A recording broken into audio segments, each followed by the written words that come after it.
Genesis chapter 32, verse 9 hanggang verse 12. Diyan na po ba kayo? Okay. Basahin ko po.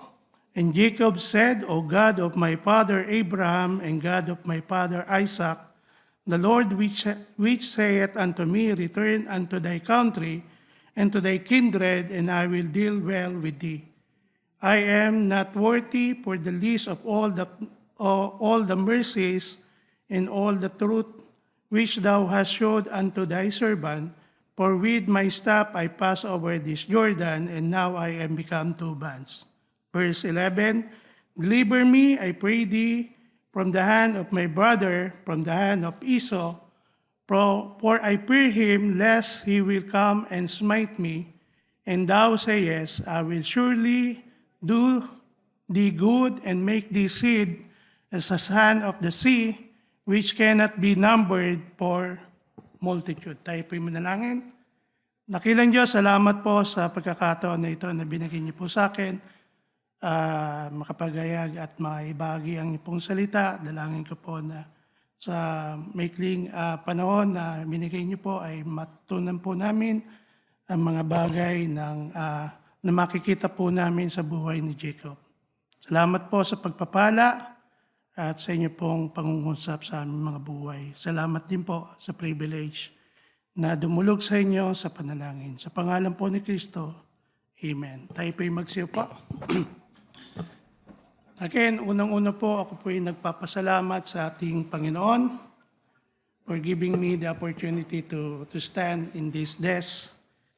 Papasalamat din po ako sa ating mahal na pastor sa tiwala at training na binigay niya po sa akin. Sa sandaling ito, nais ko pong ibahagi ang isang prayer ni Jacob na in our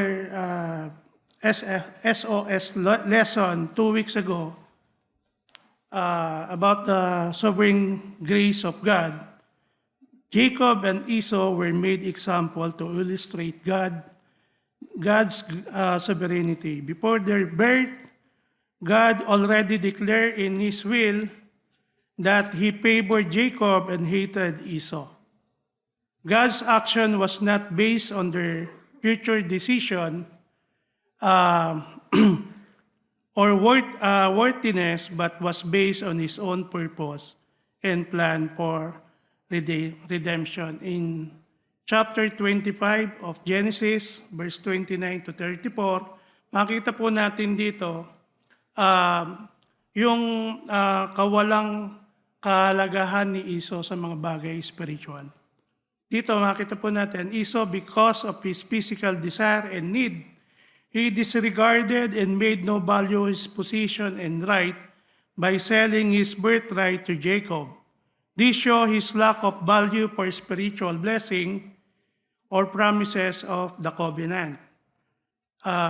In Genesis chapter 25, verse 32, and Esau said, Behold, I am at the point to die, and what profit shall this birthright to me? Sa atin po, sana po sa mga sandaling ito, naiintindihan po natin yung birthright dahil tayo po ay niligtas ng Panginoon. Lahat po tayo ay merong pagkakataon na binigay sa atin upang i-exercise po natin ang mga pribileyo at mga benefits na binigay po ng ating pong Panginoon.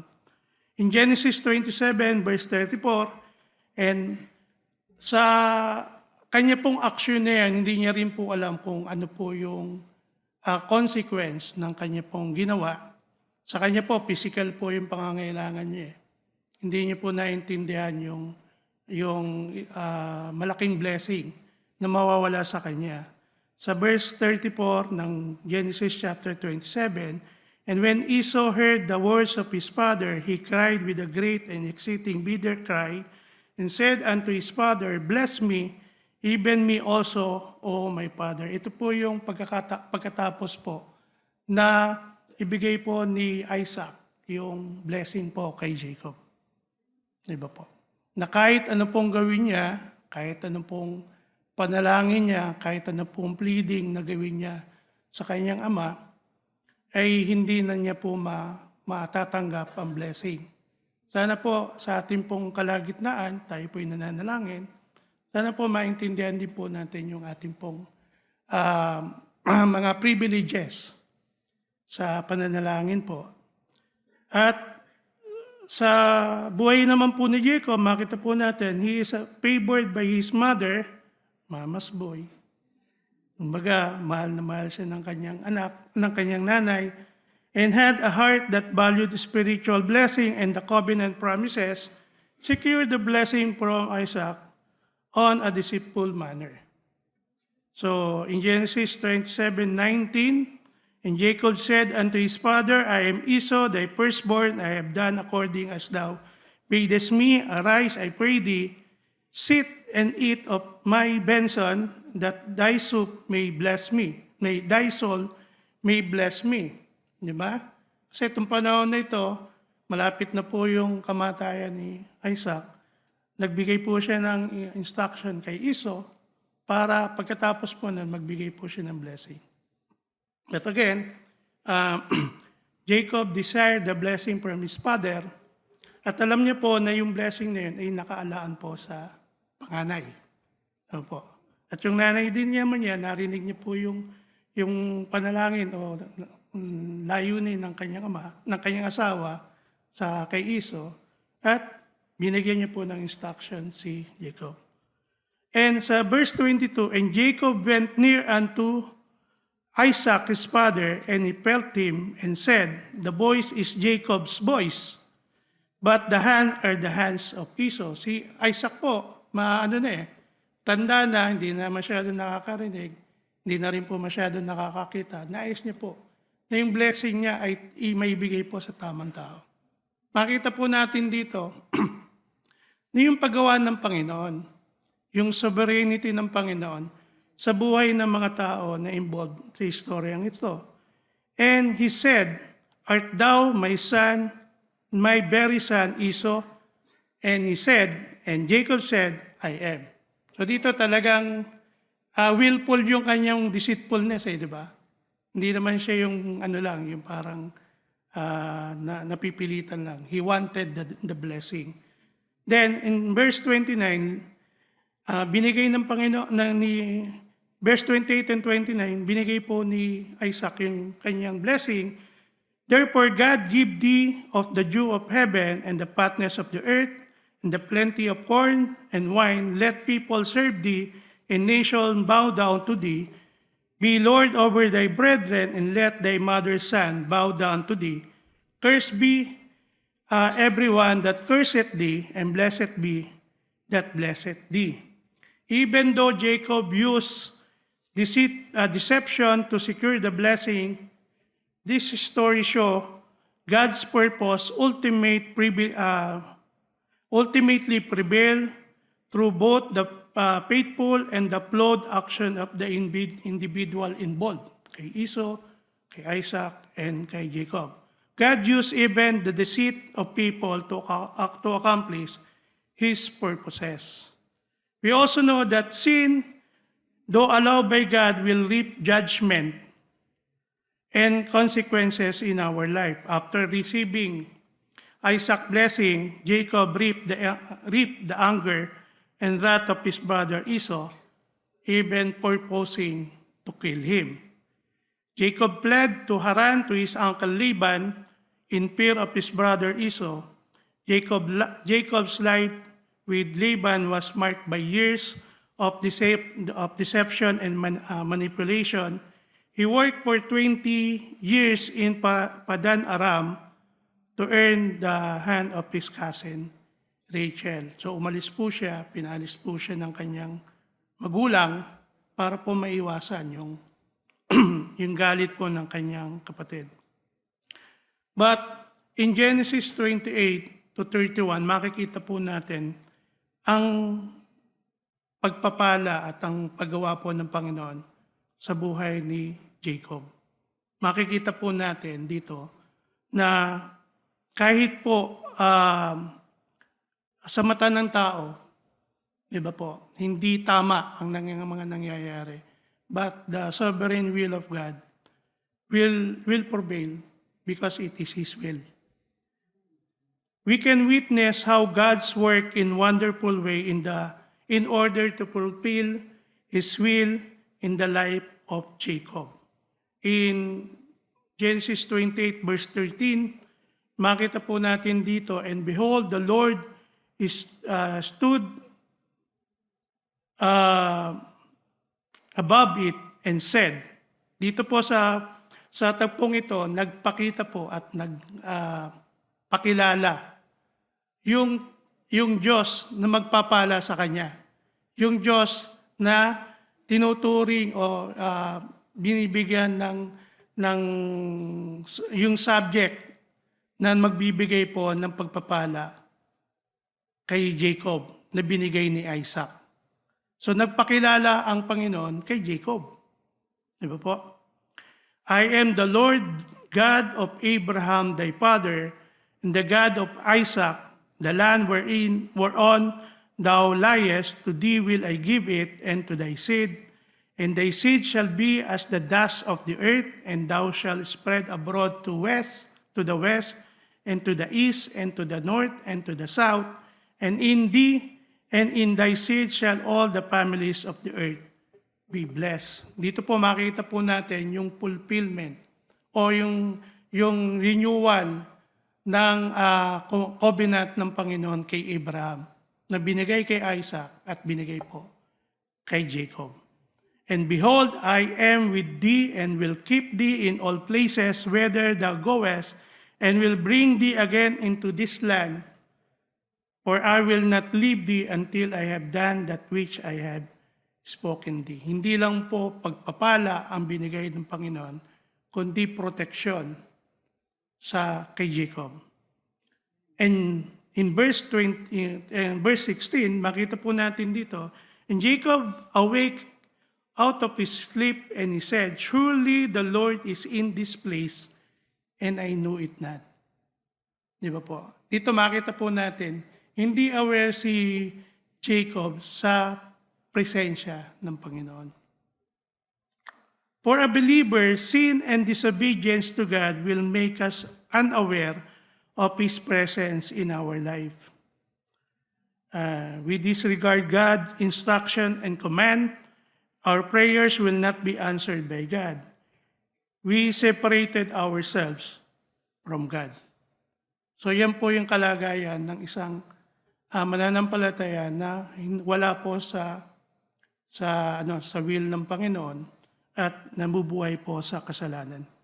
In Romans chapter 8 verse 5, for they that are after the flesh do mind the things of the flesh, but they that are after the Spirit, the things of the Spirit.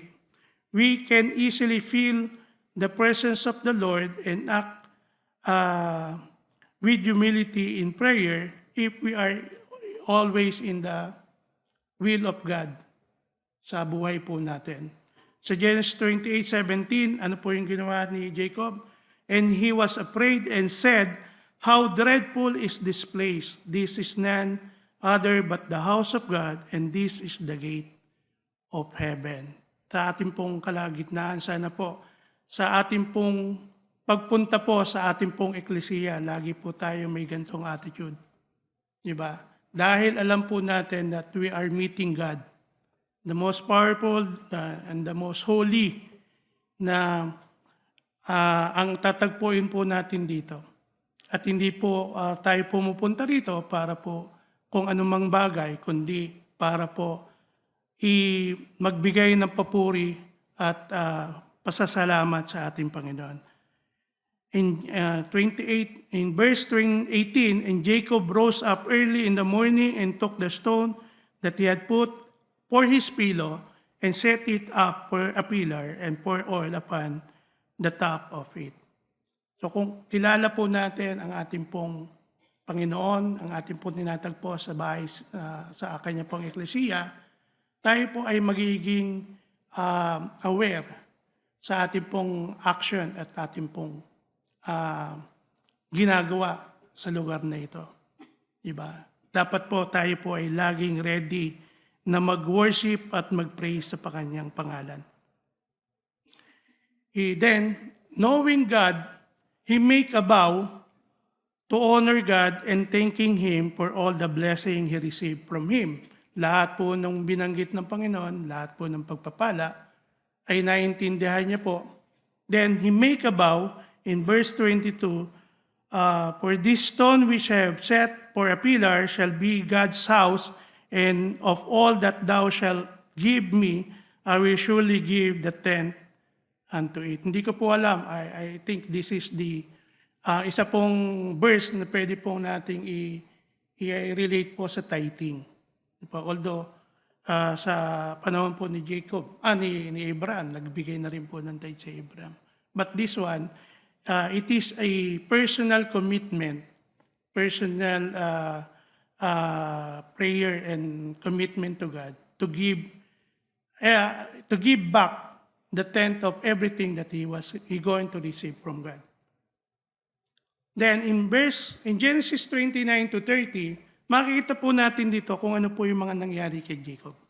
Diba? We saw the fulfillment of God's promise to Abraham, his father Isaac, and to himself by blessing with many children, prospering with him with the many cattle and possession. Pero dun sa kanya pong pamamalagi sa land po ni Laban, Laban initially tricked Jacob into marrying his elder daughter Leah and required Jacob to work to get another 7 years for Rachel. After marrying both, Jacob's life remained complicated by Laban's frequent changes to his wages. Ultimately, flock multiplied significantly while Laban's did not, leading to troubles with Laban and his men. So makita po natin dito, may consequence po yung yung mga ginawa ni Jacob, kahit po meron siyang blessing ng Panginoon. At binilalagay po tayo ng Panginoon sa mga pagkakataon na ito para po natin makita na ang kasalanan ay merong judgment. Diba? Kaya nga po tayo ay laging ina-encourage ng ating pong ng Biblia na lagi po tayong nasa attitude of repentance. Attitude of accepting our fault, accepting our sins before God, especially if we are approaching God in prayer. Diba? So, sa verse 31 naman, hanggang verse 1 to 3, makita po natin dito that he heard the words of Laban's son saying, Jacob had taken away all that was our father, and of that which was our father's had he gotten all this glory. So makita po natin dito, kahit meron po siyang pagpapala, meron po siyang blessing sa bayan po ni Laban, meron din po siyang trouble. Di ba po? And Jacob beheld the countenance of Laban, and behold, it was not toward him as before. And the Lord said unto Jacob, return unto the land of thy father and to thy kindred, and I will be with thee. Tayo po'y nagpapasalamat na kahit sa panahon po ng ating pong paghihirap, panahon po ng ating pong trials, nandiyan po ang Panginoon. Siya rin po ang nagbibigay ng instruction kung paano po natin masusolusyonan ang ating pong mga problema. Especially if we're going to listen to His voice. Jacob obeyed God's and secretly pled with his family and possession, but Laban pursued Jacob with the force of men, but was warned by God in a dream not to harm him. So dito makita po natin God's fulfillment of His promise of protection and continued presence in Jacob's life.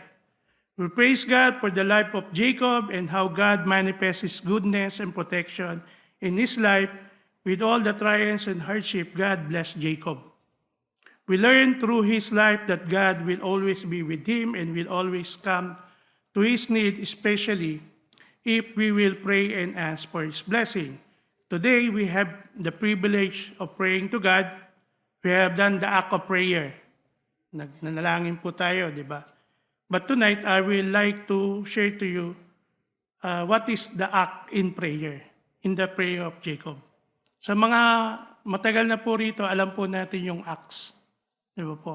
Nabanggit po to ni Brother Dexter last week. At nais ko po sana na bisitahin po natin kung ano po yung ibig sabihin ng acts sa ating pong panalangin. At sa mga bago po sana maintindihan niyo po to at maliwanagan niyo po ito. Unang-una po, ang sinasabing acts is an acronym. So para po siyang parang guide sa ating pong pananalangin. So unang-una po yung sinasabing yung A, yung adoration. Sa verse 9 ng ating pong binasa, makita po natin that adoration is respect, reverence, strong admiration, and God for a certain person, place, or things. The term came from the Latin adoratio, meaning to give homage or worship to someone or something. Yan po yung definition ni Webster. Diba? Pero sa atin po, adoration in prayer is praising God, which is the subject of all the praises, not for what He has done, but more on who He is in our life. Diba po? Hindi yung ginawa niya sa atin. Dahil kahit wala ho siyang gawin sa atin, kahit hindi ho tayo iligtas, kahit hindi po tayo pansinin, siya po ay banal, siya po ay Diyos. So sana maintindihan po natin yan. At pag naintindihan po natin yan, malalaman po natin yung kalagayan natin sa harapan ng Diyos. He is the one that loves and cares for us, the mighty God and creator of all things. God who will bless us and will use us in greater way. It involves reverence and great amazement for God's attributes such as His power, love, and holiness. In our prayer, we should acknowledge God as our Creator and Sovereign Lord because without Him, we are nothing. True believers are given the privilege and opportunity to praise and worship God because He allowed us to know Him and experience His attribute. We experience His love despite of our unworthiness. We receive grace in forgiveness and salvation from sin, and He gives us mercy by withholding judgment and punishment of our sin. Our relationship and faith on Jesus Christ enable us to acknowledge God in our life and to know Him more as we continue to listen and read His Word. When Jacob prayed in Genesis 32 verse 9, he acknowledged the Almighty and powerful God. The same God that delivered his grandfather Abraham, his father Isaac from their enemies, and will deliver him also from the anger of his brother Esau. At sa lahat po ng mga bagay na dadanasin niya. Jacob understand that he don't deserve God's mighty hand, but God gives His protection and blessing because God is sovereign and He will do everything and anything because it is His will. Sana po sa ating pong pananalangin, lagi po nating pinapanalangin yung kalooban ng Panginoon. At tayo po ay mag-act according sa will ng Panginoon sa ating mga bugay. Ang next pong letter is C, which is confession. So confession is a disclosure of one's sin, an acknowledgement of guilt, of a formal statement of religious belief.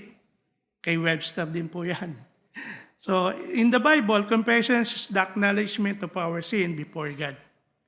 Seeking through faith in God's mercy, receiving forgiveness and cleansing from our unrighteousness. In 1 John 1:9, alam po natin ito, if we confess our sin, He is faithful and just to forgive us our sin and to cleanse us from all unrighteousness. In Genesis 32:10, I am not worthy of the least of all the mercies and all the truth which Thou hast showed unto Thy servant. So makikita po natin ang attitude ng confession at ang isang attitude po dito is humility.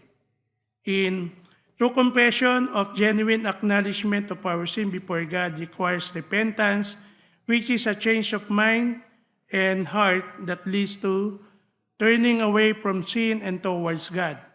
Humility will lead us to repentance, and repentance will lead us to God's forgiveness and blessing.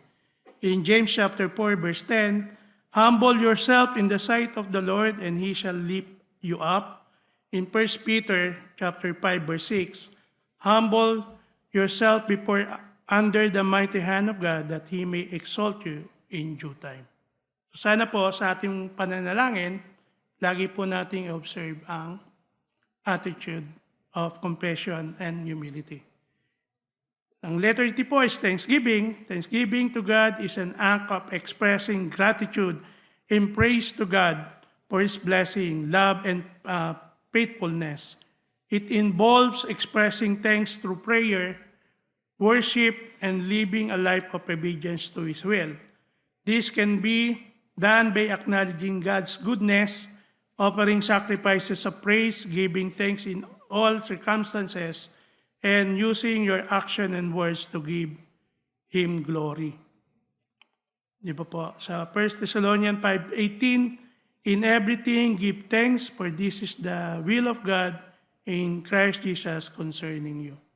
Sa lahat po ng mga bagay na nangyayari po sa atin, knowing the sovereignty of God, maaari po na hindi po ito aayon sa ating expectation, maaari pong ito ay hindi ayon sa ating petition or panalangin sa Panginoon. But again, we should thank God because we know that He is sovereign and He allowed things to happen in our life, and the things that He allowed in our life is for the good of our life.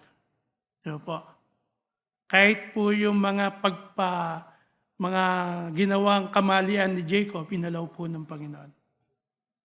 In Colossians 3:17, and whatsoever ye do in words or deed, do all in the name of the Lord Jesus, giving thanks to God and the Father by Him. Then lastly po, yung supplication. So yan po yung ginawa natin ngayon. Tayo po yung nanalangin para po sa others, nanalangin po para po sa ating mga concerns. Po. Supplication is an earnest and humble request for petition or petition made to God. It is a form of prayer focused on specific need, expressing a believer's dependence on God for divine provision, intervention, or mercy. Sa supplication po, diyan po yung mga specifics na kailangan po nating idulog sa Panginoon. Although alam po natin na bago po tayo manalangin, alam na po ng Panginoon yung ninanais po natin eh. Pero bakit po tayo kailangang maging specific? Kasi para po malaman natin that God answers our prayer specifically. Di ba po? At pag nalaman po natin na God is answering our prayer, makikita po natin na babalik po tayo pataas. Di ba po? Supplication is earnest and humble request or petition made to God. Then in Psalms 143 verse 1, hear my prayer, O God, give ear to my supplication. In thy faithfulness, answer me, and in thy righteousness. In conclusion po, the life of Jacob teaches us that in all his life, God is always there to bless, to protect, and preserve us. His attitude towards God in prayer should also teach us the basic component of prayer, the basic component of an answered prayer. In reverse order of acts, we can see that doing so will increase our faith and continue our growth in God. So simulan po natin dun sa supplication. It is the act of requesting, the act of praying to God. If we always in the attitude of adoration, confession, thanksgiving, and supplication, God will give us all the opportunity to pray and intercede for others. So, lagi po tayong mananalangin. Di ba po? Kung alam po natin yung basic principle, basic component po ng panalangin natin, tayo po may encourage na manalangin. Then, the more we pray, the more God will give us the opportunity to witness how God's answer our prayer. Kung di ka nananalangin, paano mo mapapatunayan ng Panginoon sa iyong buhay? Di ba? And in God's answering our petition and our prayer, we lead us to thanking Him. So, habang nakikita po natin ang sagot ng Panginoon sa ating buhay, tayo po'y lalong magiging thankful sa ating Panginoon. Magiging magiging yung gratitude po natin sa ating Panginoon will increase. And with a thankful heart, it will lead us to realize our sin and our worthiness before Him. Knowing the blessing, knowing the favor na binigay ng Panginoon sa atin. Lagi po natin narinig ito sa ating mahal na pastor. The more God bless our pastor, the more na nakikita niya po yung kaliitan niya sa ating pong Panginoon. Sana po ganun din po yung maging attitude natin. We are not worthy for any blessing. We're not worthy for any favor na una-una hindi tayo hindi tayo lovable, hindi tayo kaibig-ibig. But God loves us. He saves us. He gives us compassion. He gives us blessing na hindi natin deserve. Di ba po? And the more we see our sinfulness before God, lalo tayo mag-humble sa harapan ng Panginoon. And the more we belittle ourselves before Him, lalo po natin makikita ang kadakilaan ng Panginoon sa buhay natin. Sa ating pong kalagitnaan, kitang-kita po natin ang kadakilaan ng Panginoon sa buhay ng ating mahal na pastor. Sana po makita rin po natin in a personal capacity, in a personal experience, how we are little before God and how great God in our life.